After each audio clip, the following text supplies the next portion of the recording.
I believe that there's a lot more that diaspora can contribute than just money, even though that is very important. But there are people with tremendous skills and abilities that they're using to benefit the governments that claim to be giving us aid. And they boast about what they achieve through what we contribute to them. And so if we have that practical way of harnessing that resource, that is not money per se, but the skills, the abilities of people that can be used to make sure that what the economy needs, what the people need, we can really structure things properly for them so that it's better for us as well. It benefits the country. And I'll quote what Dr. Pakwesi Indum said to us when he came to us. He said that the point is, if you can't do it for yourself, who else is supposed to? But if you do it in a private capacity, you help a few people. But at a higher level, which sometimes is the political level, immediately a good decision is made, millions of people benefit.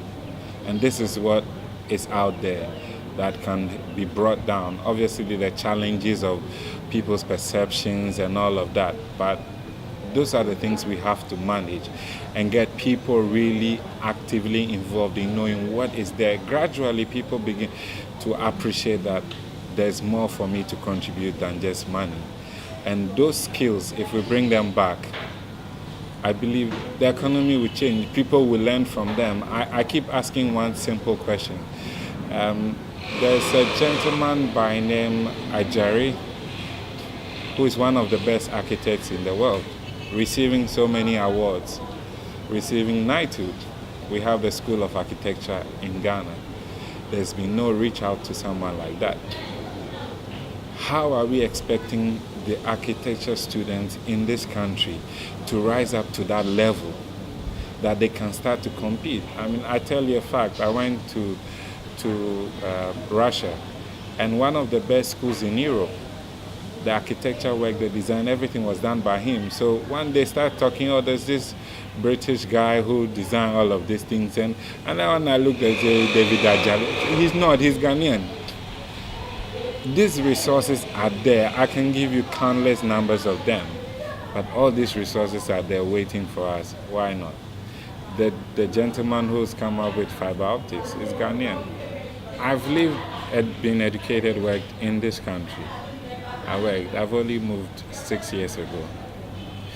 But the only good thing for me is earlier on in my presence there, what I did here, I consulted for government. But for one of the things I was asking myself, is it really benefiting people? So I went out to study a course, social entrepreneurship, to see how I can help people. And if I was helping one or two people, it's better satisfying to me than that, because we do all the reports and it's not being used.